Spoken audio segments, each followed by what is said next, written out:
حتى أهل البدع والأهواء، أهل البدع العقائدية وأهل البدع السياسية، نقول بيننا وبينكم السلف، بيننا وبينكم الكتب، كان فيقول البدع بيننا وبينكم. Bismillahirrahmanirrahim. Alhamdulillah hamdan katsiran tayyiban mubarakan fih,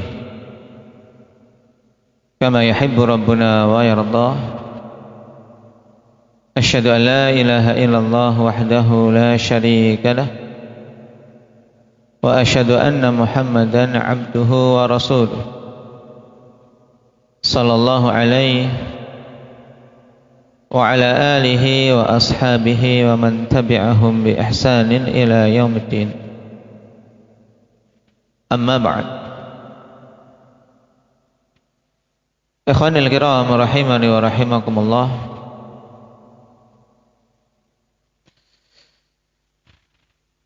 Pertemuan yang lalu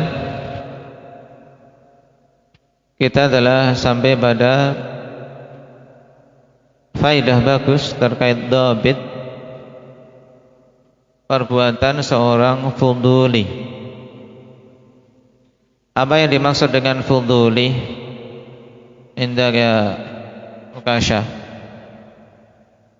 fuduli itu apa?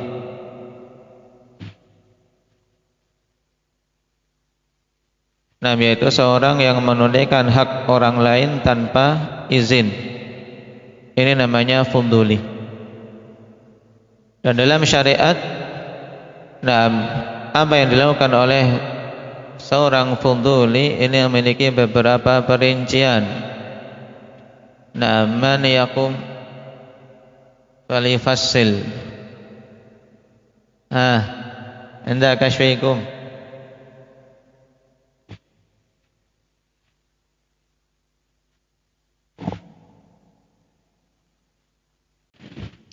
Taib. Perincian ini penting, kawan. Saya ulangi. Secara ringkas. Bahwasanya ketika seseorang dia menunaikan kewajiban orang lain. Menunaikan kewajiban orang lain. Maka ini terbagi jadi dua pembagian besar, yaitu apabila dia lakukan kewajiban itu pada perkara yang tidak mungkin digantikan, maka jelas tidak bermanfaat. Karena apa? Kewajiban itu tidak bisa digantikan. Kemudian yang kedua, apabila kewajiban itu pada perkara yang mungkin untuk digantikan, maka ini dirinci lagi jadi dua, yaitu yang pertama, jika dia menunaikannya dengan izin dari orang yang memiliki kewajiban, maka jelas dengan izin tersebut maka orang tadi menjadi wakil. Dan wakil hukumnya seperti orang yang memberikan amanah kepadanya. Berarti jelas ketika dia melunaskan hutang atau dia membayarkan hutang orang tersebut, maka dia sebagai wakil. Maka dia boleh meminta gantinya dari orang yang menunjuknya sebagai wakil tadi. Yang kedua, tanpa izin. Dia menunaikan kewajiban orang yang bisa digantikan kewajiban itu tapi tanpa izin. Inilah yang dinamakan fuduli. Taib. Ini terbagi jadi dua. Yang pertama pada perkara yang dipersyaratkan niat padanya, maka perbuatan tersebut tidak diakui. Kenapa? Karena harus ada niatan dari orang yang punya kewajiban, yaitu seperti zakat, kafarah.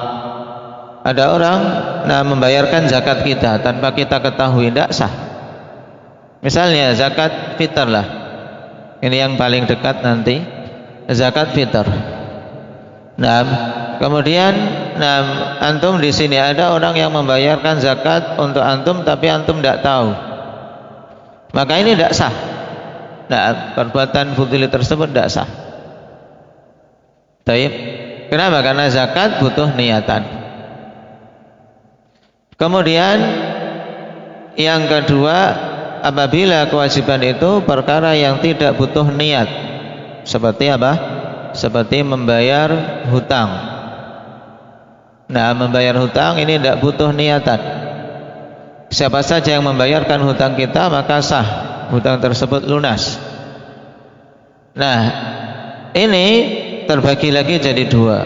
Orang yang membayarkan hutang kita itu meniatkan memang untuk sedekah bagi kita, maka tidak boleh nantinya ketika ada permasalahan dia menuntut ganti kepada kita. Yang kedua, nah, semenjak awal membayarkan dia memang niatkan nanti aku minta ganti. Nah, nanti aku minta ganti kepada orang yang aku bayarkan. Seperti misalnya datang paket COD, kemudian orangnya tidak ada. Nah, orangnya tidak ada, sudah dibayarkan saja. Ketika dibayarkan tanpa izin dari orang yang punya paket. Nah, dengan niatan nanti membayarkan orang yang mengirim ini, berarti nanti dia apa? Boleh untuk meminta ganti dari orang yang dia bayarkan tersebut, dan wajib bagi orang yang punya paket tadi untuk mengganti pembayaran, bukan kemudian mengatakan aku tidak nyuruh kamu kok kamu bayarkan. Nah, tayyib. Dan hal ini jelas pada perkara-perkara hutang, akhwan. Sekarang kita masuk pada kaidah berikutnya yang disebutkan oleh Imam As-Sa'di rahimahullah ta'ala pada bait yang ke-47.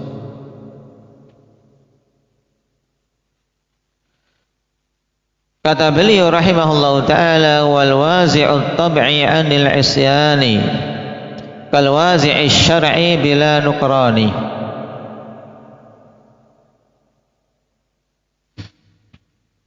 Kaidah ini, ya kawan, nah, termasuk di antara kaidah yang tidak disebutkan oleh para ulama-ulama yang mengarang khusus kitab tentang qawaid fiqhiyah. Tayyib. Dan Imam As-Sa'di rahimahullah ta'ala mengambil kaidah ini dari Imam Ibnul Qayyim rahimahullah ta'ala, di mana beliau ulang-ulang pembahasan ini dalam sejumlah kitab beliau. Tayyib. Sehingga apa yang dimasukkan oleh beliau dalam qawaid ini, nah, ibarat suatu faedah, nah, tentang apa? Tentang perkara yang menjadi pencegah seseorang, nah, secara tabiat dari suatu kemaksiatan. Yang diungkapkan di sini dengan ungkapan kaidah al-wazi' at-tab'i kal wazi'i syar'i.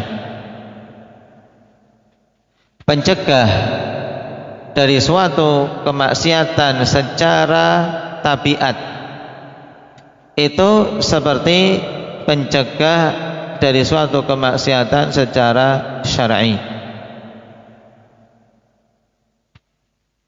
Maksudnya bagaimana, nanti akan beliau jelaskan. Ini termasuk faedah yang bagus, nah, untuk dipahami.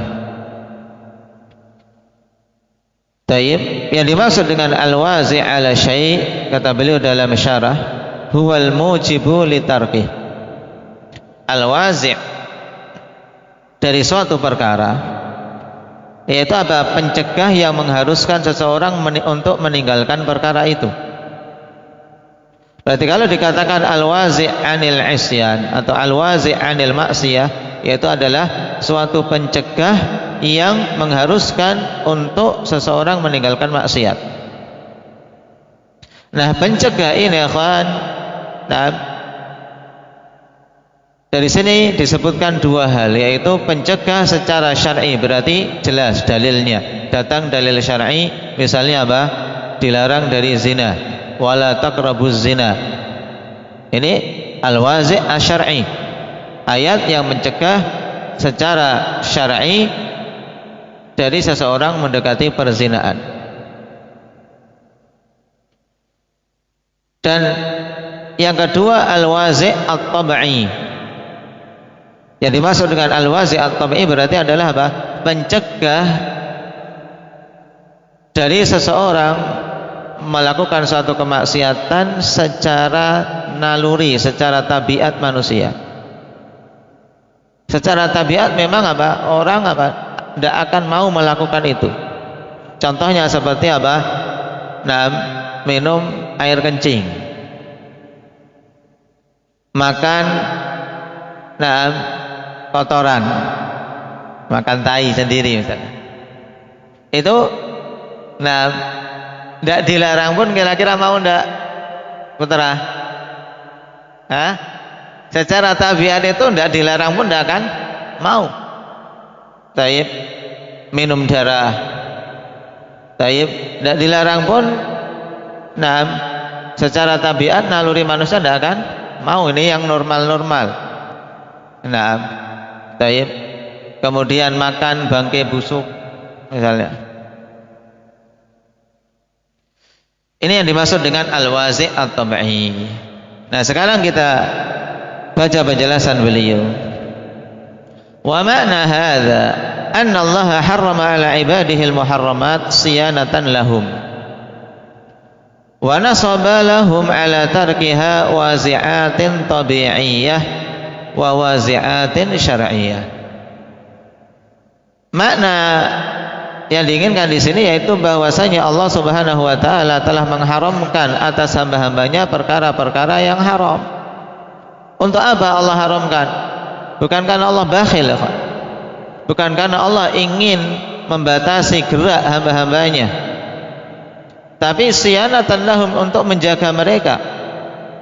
Jadi diharamkan suatu perkara, kemaslahatannya kembali kepada hamba tersebut sebenarnya, agar mereka terjaga dari hal-hal buruk, terjaga dari hal-hal yang bermadarat.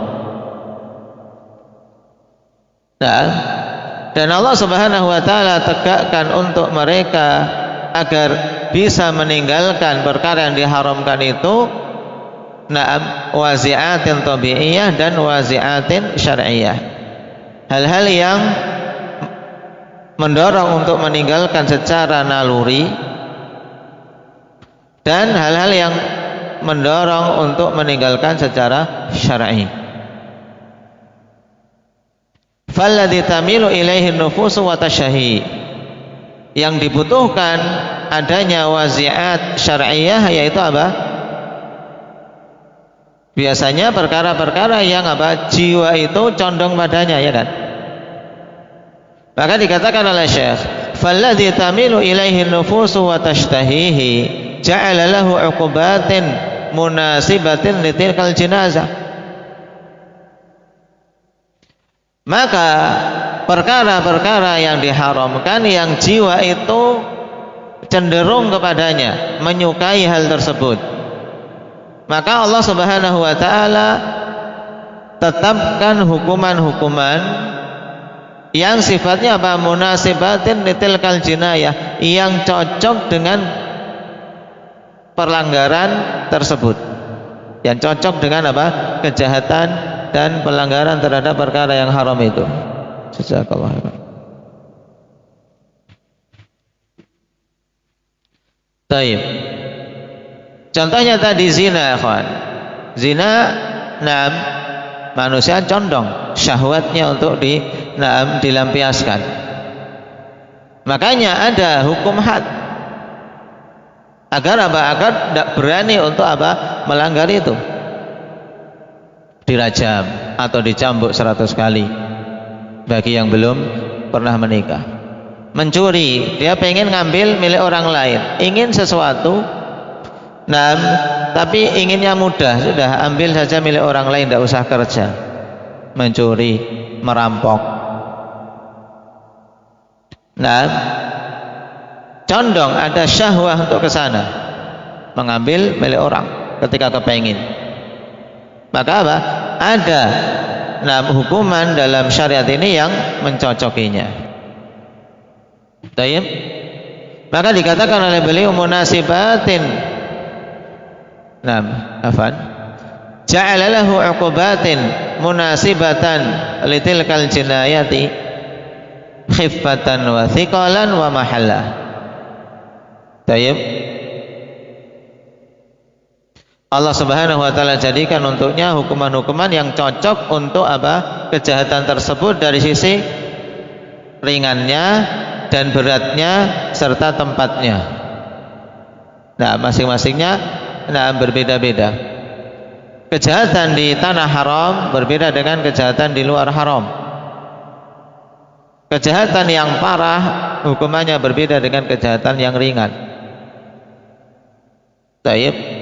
Maksudnya jinayah di sini mencakup semua bentuk pelanggaran larangan. Taib, kalau itu jelas ya kan? Wa amal muharramatul lati tanfiru minha nufusu falam yurattib 'alaiha haddan. Adapun perkara-perkara yang diharamkan yang memang jiwa itu menjauh darinya, jiwa itu tidak ada kecondongan untuk perkara tersebut ya kawan. Cenderung apa? Memang secara naluri itu meninggalkan itu. Maka Allah Subhanahu wa taala tidak tetapkan atasnya hukum had. Kenapa? Iktifaan biwazi'it tab'i. Tayyib wa nufratihi anha.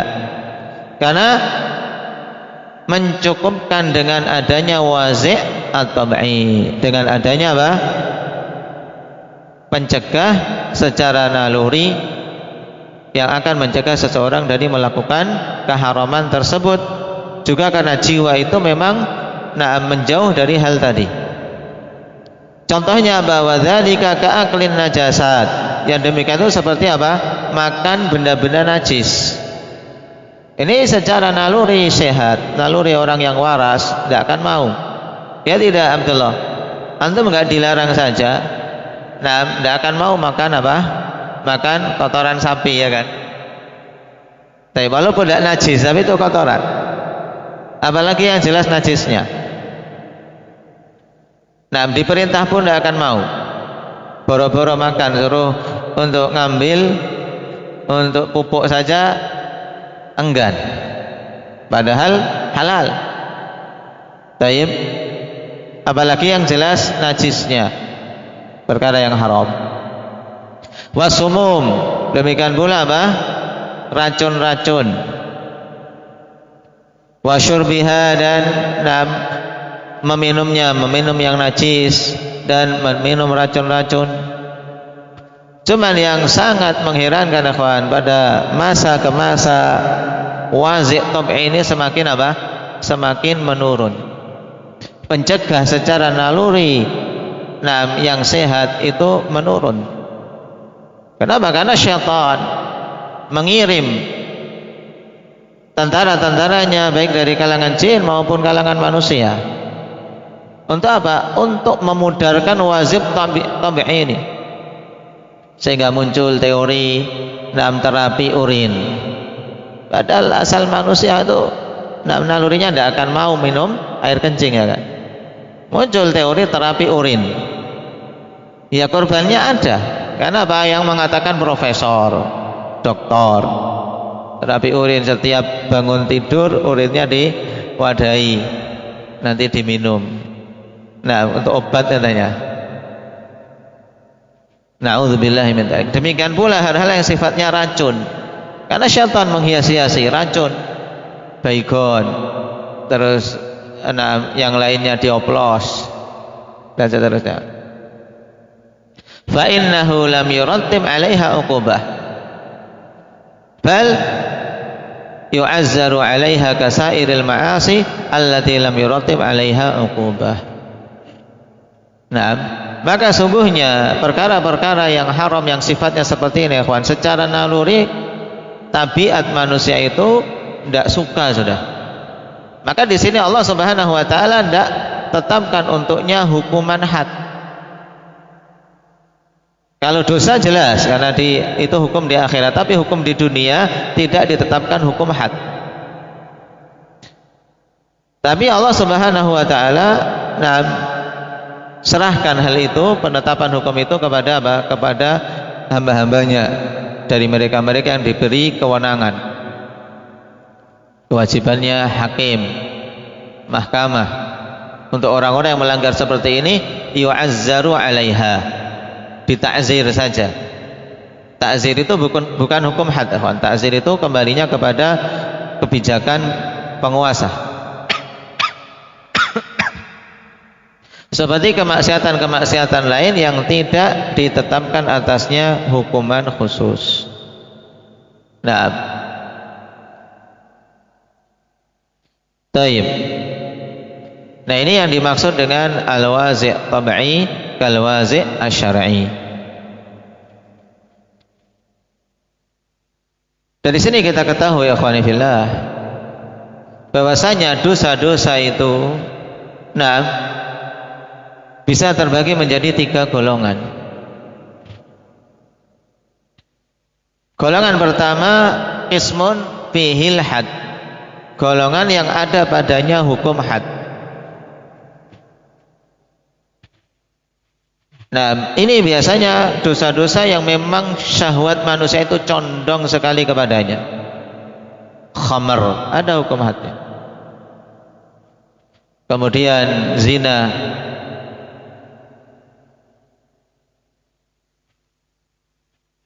kemudian mencuri dan seterusnya.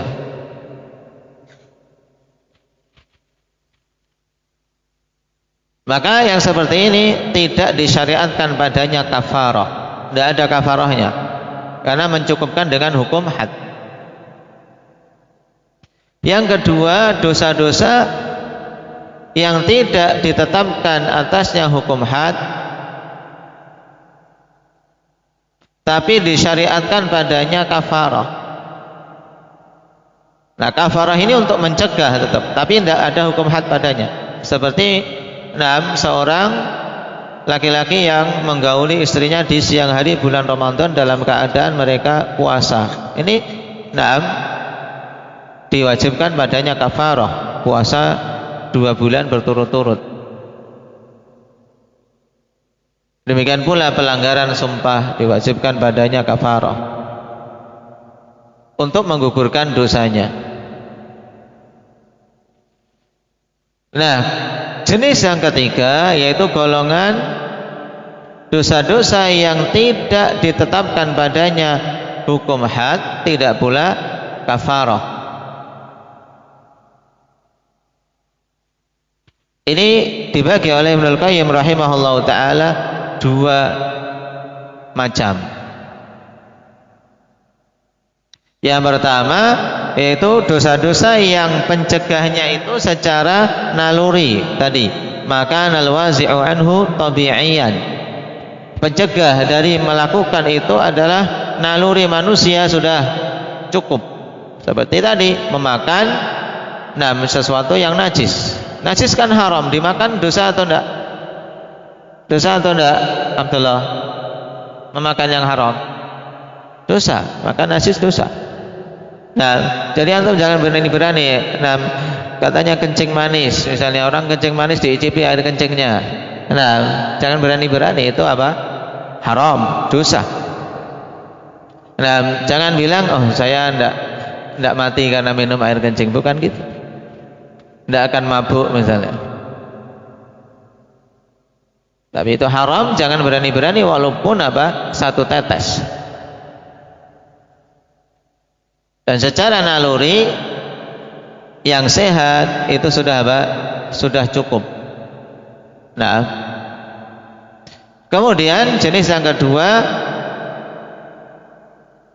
maka mafsadatuhu adna min mafsadati ma ruttiba alaihi al-had. Dosa tersebut wazi' tab'inya lemah. Nah, karena apa? Syahwat cenderung padanya. Tapi mafsadahnya di bawah mafsadah dosa-dosa yang ditetapkan hukum had padanya. Ini jenis yang kedua dari dosa yang tidak ada hukum had, tidak ada hukum kafarah. Seperti misalnya nazar, melihat wanita yang bukan mahramnya, wanita yang tidak halal baginya, atau menyentuhnya, atau mencuri hal yang remeh yang tidak sampai tingkatan hukum had. Taib, nyuri uang temannya 10.000 misalnya. Ini dosa. Syahwat condong kepadanya, tapi mafsadahnya tidak sampai tingkatan yang ditetapkan hukum had padanya. Nah, maka dosa-dosa ini kewajibannya adalah bertobat, meminta ampunan pada Allah Subhanahu wa taala saja. Tidak ada kafarah, tidak ada hukum had. Ini perincian jenis-jenis dosa, ya kawan. Yang tentunya semua bagi seorang muslim wajib untuk dia meninggalkannya. Nah, apalagi hal-hal yang sifatnya padanya al-wazi' at-tabi'i. Karena sangat tidak pantas orang yang memiliki naluri sehat melakukan hal tersebut. Baik. Nah, apa faedah kawan dan buah yang bisa kita petik dari memahami kaidah ini? Di mana dikatakan al-wazi' tabi'i kal wazi' syar'i, di mana pencegah dari melakukan kemaksiatan yang sifatnya naluri itu kedudukannya seperti apa? Pencegah secara syar'i.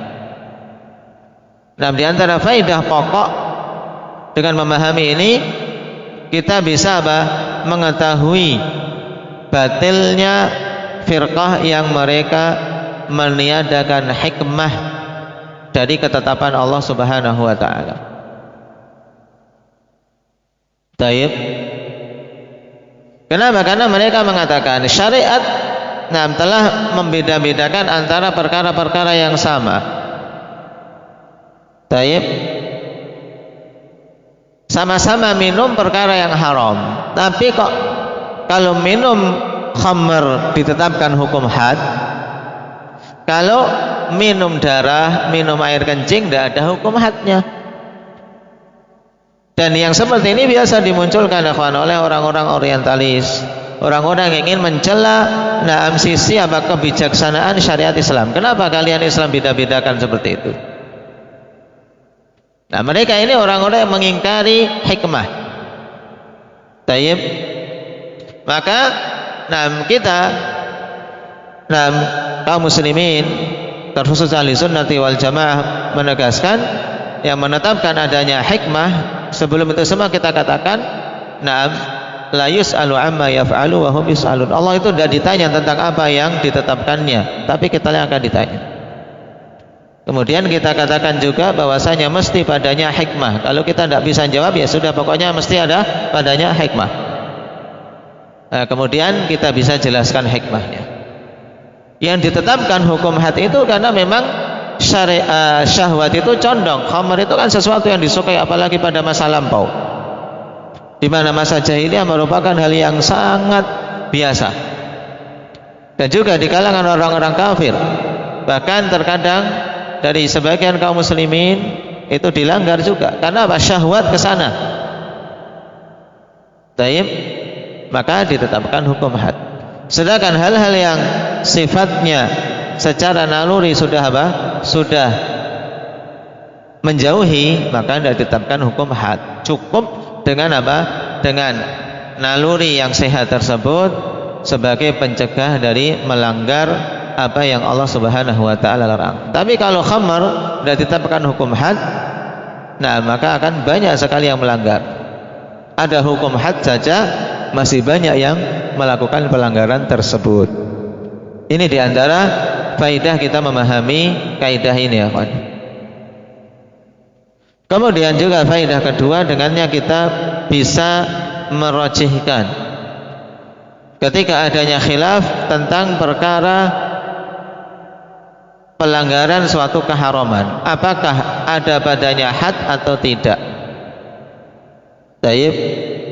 Seperti pada masalah misalnya pelanggaran mereka-mereka yang melakukan perbuatan LGBT, wal'iyadzubillah, dan perbuatan kaum Lut, tayyib, sodomi. Ini terjadi khilaf yang tentang hukumnya ini bagaimana. Orang yang melakukan itu diapakan? Tayyib, kira-kira diapakan? Ada khilaf di kalangan para fuqaha tentang hukumnya. Ada yang mengatakan kembalinya pada pemerintah, hukumnya ta'zir. Taib. Fuqaha yang lain mengatakan hukumnya qatl. hukumnya dibunuh. Nah, hukumnya had. Nah, taib. Nah, di sini di antara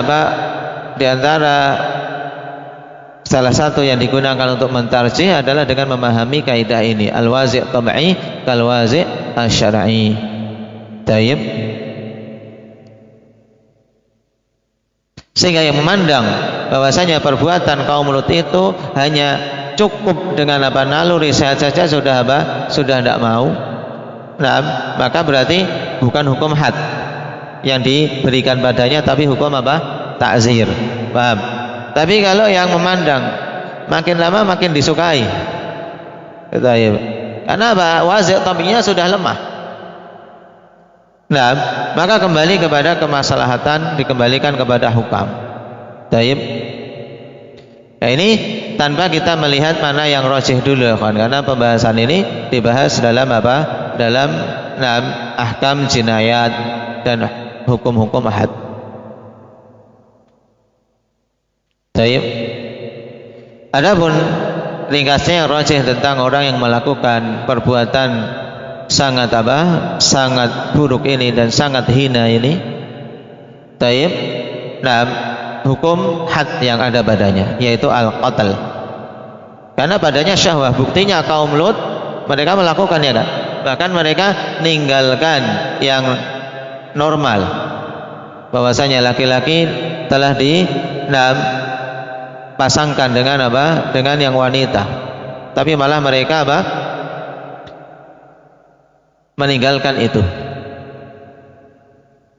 bahkan mengatakan tidak punya hajah terhadap wanita, tapi butuhnya kepada sesama laki-laki, wal'iyadu billah. Dan yang seperti ini harus ikhwani fillah kita musuhi dan kita betul-betul membencinya dari naluri kita yang paling dalam. Tidak boleh menoleh sama sekali pada dorongan syaitan untuk itu. Baik. Kenapa? Karena propaganda untuk hal ini luar biasa pada masa sekarang dari musuh-musuh Allah Subhanahu wa taala. Bahkan dimasukkan ke negeri-negeri Arab. Sampai sebagaimana saya katakan beberapa waktu yang lalu, sampai di Yaman saja kan, sampai dimunculkan orang yang secara terang-terangan melakukan pernikahan sejenis, walaupun secara pemerintah tidak ada pelegalan itu, tapi mereka terang-terangan. Dan ini perkara yang sangat mungkar. Dan di beberapa negeri sudah dilegalkan pernikahan sejenis. Maka sungguh ikhwani fillah kita banyak-banyak mohon perlindungan kepada Allah Subhanahu wa taala dari fitnah. Nah, dari terfitnah yang seperti itu. Nah,